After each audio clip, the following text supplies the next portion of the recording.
Hello, welcome to the program. I'm Amarachi Ubani. Here's what's coming up within the half hour. Temperatures going up in Britain, literally causing more people to go outside to cool off. France confirms its first case of Ebola in a doctor who returned from humanitarian mission in the Democratic Republic of Congo. And the UN announces large-scale operation to evacuate more than 11,000 seafarers stranded in the Strait of Hormuz region. Let's begin the world today. Well, welcome to our viewers here in Nigeria and around the world. We begin in Britain's capital, London, currently dealing with weather temperatures reaching as high as the 40s in some areas. The Met Office has issued a red extreme heat warning for London and parts of England for today and Thursday. As temperatures continue to rise, forecasters say the heat could break the UK's all-time June record of 35.6 degrees Celsius, set in 1957 and marched in 1976. Temperatures approaching 40 degrees Celsius would be extraordinary for June and close the UK's overall record of 40.3 degrees Celsius set in July of 2022. Now, unlike the dry heat wave of July 2022, forecasters said this June spell is expected to bring unusually high humidity, making conditions feel more oppressive and increasing the health risks beyond the most vulnerable groups. So the temperature inside Parliament was just as hot as opposition leader Kemi Badenoch continued to probe the outgoing Prime Minister Keir Starmer today. It was their first exchange since Starmer announced his resignation from office and as head of the Labour Party. She probed the real reason for Starmer's resignation and questioned the credibility of the man who might replace him, Andy Burnham.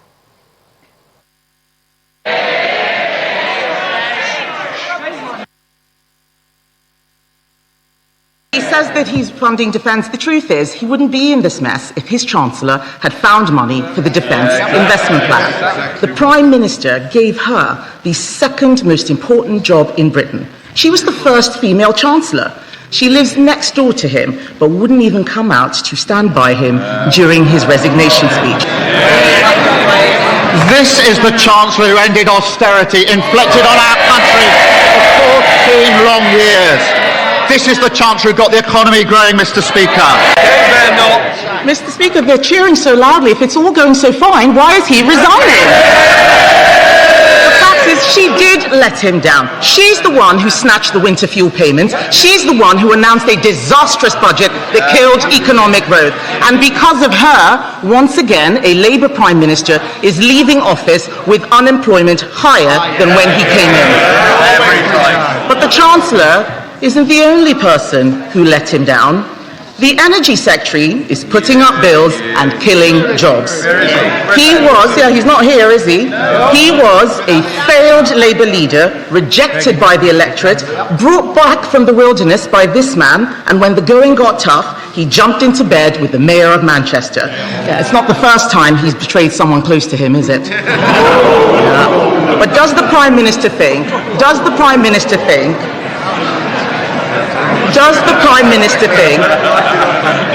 that this treachery should be rewarded by being appointed Chancellor? Mr. Speaker, the Chancellor and I picked up our party 6 years ago from the worst defeat since 1935. But to be fair, Mr. Speaker, to be fair, they're not all traitors and deserters. Some of his cabinet have been loyal and incompetent. Hands up if you think the Education Secretary is doing a good job. Even she doesn't think she's doing a good job, Mr. Speaker. Even she doesn't think she's doing a good job. Someone did. Just for those who raised their hands, the two people who raised their hands, yesterday a poll found that 0% of teachers think the Education Secretary is doing a good job. 0%. She taxed private schools to pay for more teachers, but the number of teachers has gone down. It turns out appointing a spiteful class warrior as Education Secretary was a disaster.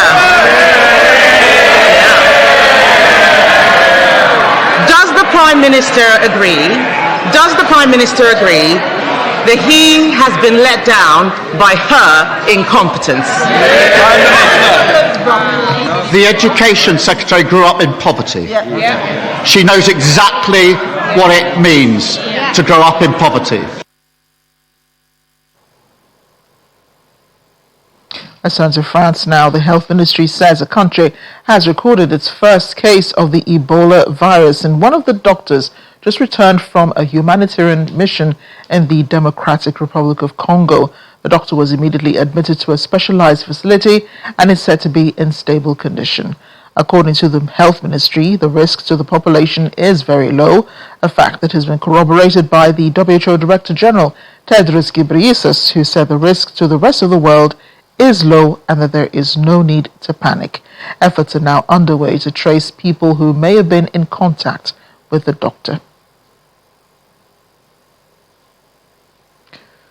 And France has an even bigger problem with recent weather conditions. Tens of thousands of homes west of the country are now without power as temperatures peak in the 40s. The peak comes after the country experienced its hottest day since records began on Tuesday, with an average temperature of 29.8 degrees Celsius. About 68,000 homes in Brittany have been affected, with electricity unlikely to be fully restored until tonight at the earliest. The country also experienced its hottest night ever, recorded from Monday night to Tuesday, with an average temperature of 29.9 degrees Celsius across the country, according to the forecasters. The heat wave spread to other parts of Western Europe today, with an orange alert for dangerous weather in place for parts of the Netherlands.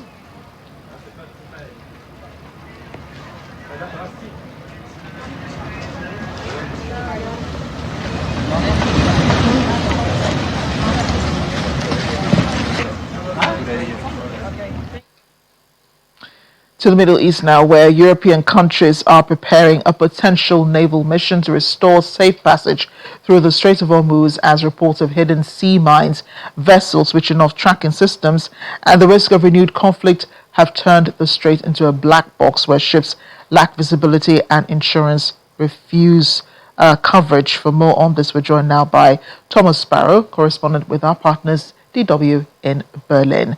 Thomas, great to see you. What would a German or broader European mission in the Strait of Hormuz actually look like? A German mission in the Strait of Hormuz would actually be of defensive nature. It would not be a combat operation, and it would most probably focus on an area actually where Germany does have significant expertise, and that is demining. The expertise that the German military has stems from the fact that both in the North Sea and the Baltic Sea, there are considerable unexploded devices, specifically from the two world wars, and for a long time, basically, the German military has focused on demining those two seas. So that's an area where there is considerable German expertise. Now, German officials have stressed that they have pre-positioned vessels that could then be part of a possible military operation. And the focus is on the word possible, because while the German government has stressed its readiness to contribute to protecting and safeguarding the Strait of Hormuz, there are certain hesitations here in Germany, and specifically, it is not expected that any military mandate would be approved very soon.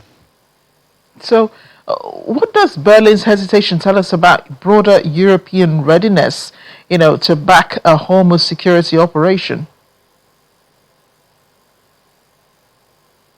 The hesitation is based, on the one hand, on the fact that German and European officials believe that that is not a war that they started, and as such, they do not want to be involved in any kind of open-end conflict or open-end war. However, at the same time, there is an understanding in Germany and more broadly in Europe that Europe is being affected by the impact of the war in Iran, and specifically when it comes to the economy here in Germany and the broader economies in the European Union. And that's why European Union countries, specifically countries like Germany, France, and also more broadly the United Kingdom, have also indicated their intention to play a role when it comes to securing the Strait of Hormuz. But the hesitation, specifically from the German perspective, is that on the one hand, the German government wants to see whether any kind of agreement is actually lasting, whether any kind of agreement between the US and Iran is actually long-standing.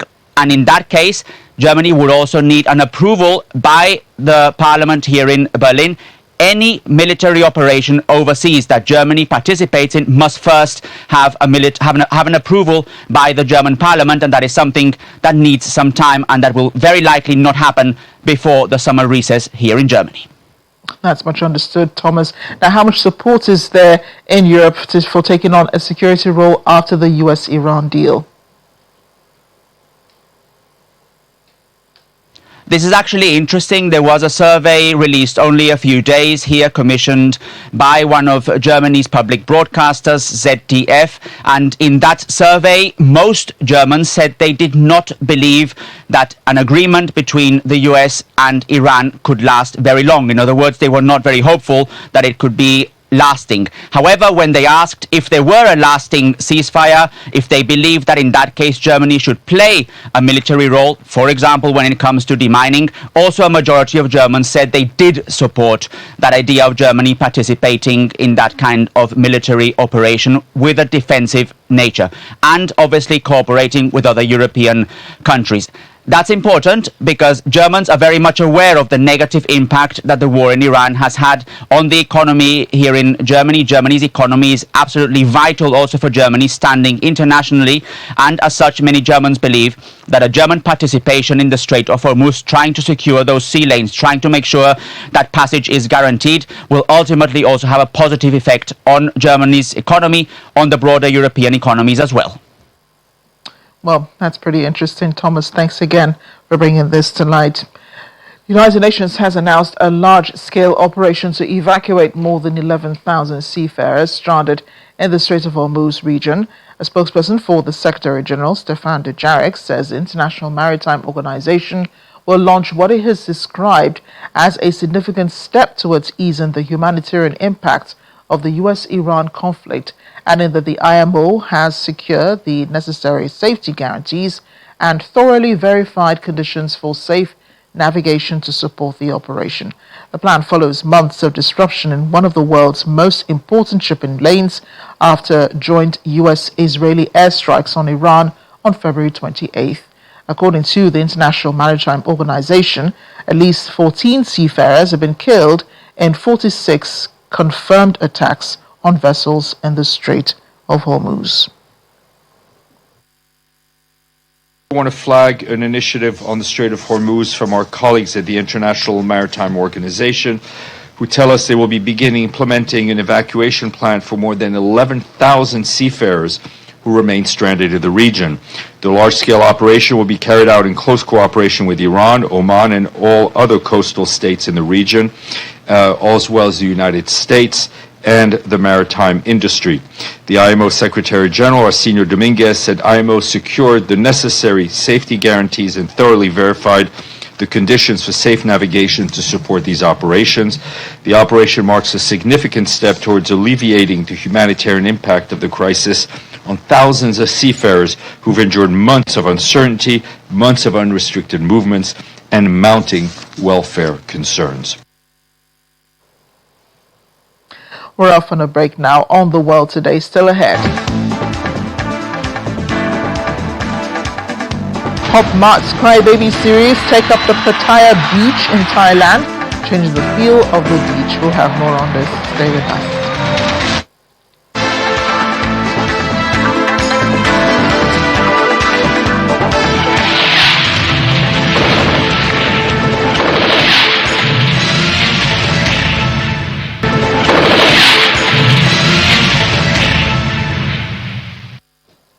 Welcome back. The head of the global nuclear watchdog, the IAEA, says it will carry out inspections in Iran under the country's preliminary peace agreement with the United States.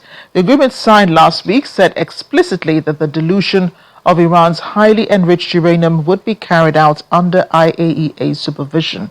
However, Iran's deputy foreign minister said access to its damaged nuclear facilities and nuclear material would only be addressed within the framework of a final deal with the U.S. The United States Senate has approved a measure to curb President Donald Trump's authority to launch further military action against Iran without congressional approval in a rare bipartisan challenge to his war powers. The war powers resolution was passed by 50 votes to 48, with 4 Republican senators breaking ranks to vote alongside Democrats. The resolution would require President Trump to seek congressional authorization before ordering further strikes against Iran, except in response to an imminent threat to the United States or its allies. The move comes as Republicans in Congress express skepticism about a peace plan agreed to by Trump and Iran, while the unpopular conflict approaches its 5th month. Meanwhile, the Trump administration argues that such measures are unconstitutional and non-binding, and the legal force of the resolution remains disputed. Hi.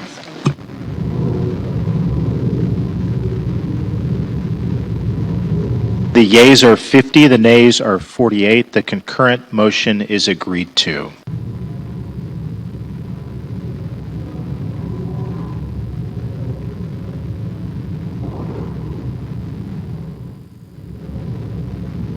Hi.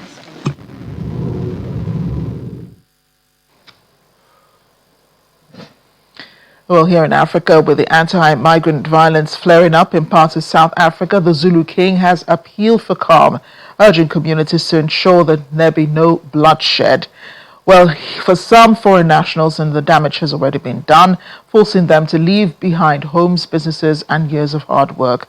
Speaking to our correspondent in South Africa, Innocent Samosa, at the Nigerian High Commission in Pretoria, Nigerian nationals preparing to return home after losing almost everything during recent unrest say despite the pain and uncertainty, they remain grateful for the support provided by Nigerian diplomatic officials during the crisis.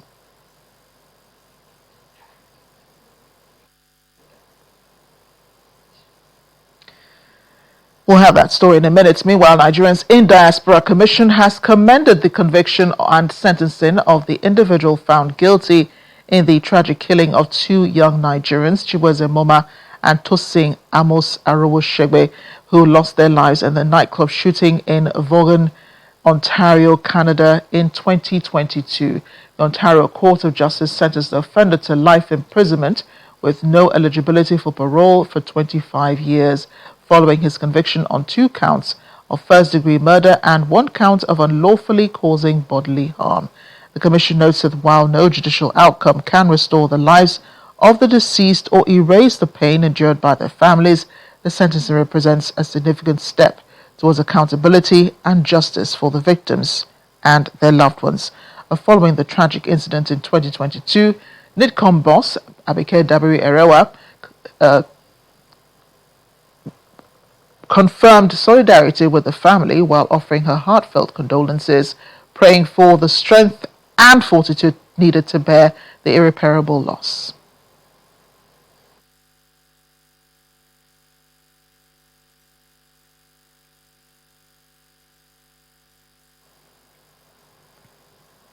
We can now bring you that story by our correspondent Innocent Samosa about Nigerians waiting at the Nigerian High Commission in Pretoria for the return home from South Africa. Let there be no bloodshed. Those were the words of Zulu King, Mrs. Zulu Kazwelithini, as anti-migrant violence erupted in parts of South Africa's KwaZulu-Natal province. I am pleading with my Zulu people, the nation of Ulembe, to remain peaceful. Let there be no bloodshed. Let us not beat or attack anyone. Many people are here because of circumstances beyond their control, and some have valid reasons for being in our country. I have met with the leaders of these marches and urged them to ensure that no one is harmed. Whatever concerns we may have, they must be addressed through dialogue and within the law. Violence is not the solution. But for some, the damage has already been done, forcing them to leave behind homes, businesses, and years of hard work as they prepare for their journey back home. I'm not going to lie to you, there's quite a lot of horror stories, incidences here and there that were not supposed to happen if truly we are African brothers. These are things that were not supposed to happen, but it was very, very sad to see an African brother, attacking an African brother just because of job opportunity. It's very, very sad. Some Nigerians are now preparing to return home, carrying with them painful memories of violence, uncertainty, and survival. I was robbed 2 times because the place I was working wasn't my salon, it was someone's salon. So I was working for her and I was robbed. I was nearly killed in my own home. They came to rob us in our place. I was nearly killed, but I thank God I'm standing here today. So it was a really a terrifying experience for me. So yeah, that's the reason why I want to go back home, because I believe it's better I go back home and suffer there than to be in another man's land and suffer and also die. So I was embarrassed. I'm totally disappointed the way they are treating us, whereas they are our brothers. We come for their rescue when they are in need. So what is happening today? The way they are treating us like we are not human beings. Acting Nigerian High Commissioner to South Africa, Alexandra Timitope Ajayi, says more than 1,000 Nigerians have indicated interest in being formally repatriated as efforts continue to address their concerns and ensure proper consular support. I want to ask Nigerians, both here and back home, to believe they've seen the first operation that we did, and as we speak, many are going on, you understand, and they should remain steadfast. They should believe that government has done everything possible to make this process smooth. From Pretoria, South Africa, Innocent Samosa, Channels Television News.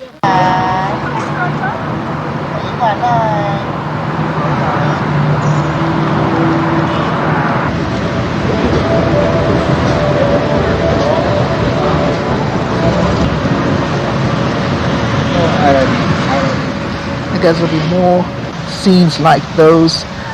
Babies taking pictures with the beautiful displays on Pattaya Beach, which has been transformed to a vibrant playground, all thanks to these giant inflatable figures from Pop Mart's popular Crybaby series, attracting collectors, fans, and curious tourists to the Thai resort city.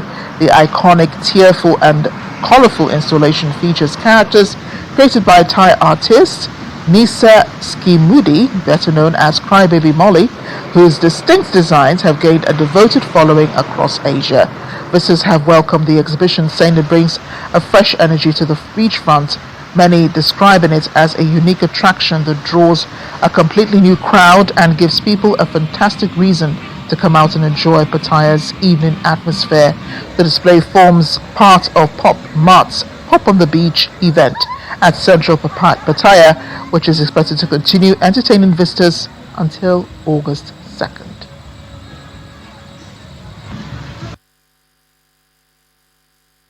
Very good that Pop Mart's brought these exhibitions here to the beach. As I said before, it attracts many people and gives them very good interest of coming out and seeing things in the nightlife here in Pattaya. And that's it on The World Today. Thanks for watching. I'm Amarachi Ubani. I'd like to inform our viewers on the DSTV platform in place of sports news this evening is a documentary on the Federal Airports Authority of Nigeria in Focus. A documentary, Federal Airports Authority of Nigeria in Focus, coming up in place of sports news for our viewers on the DSTV platform. For our viewers on the other platforms, sports news is up next.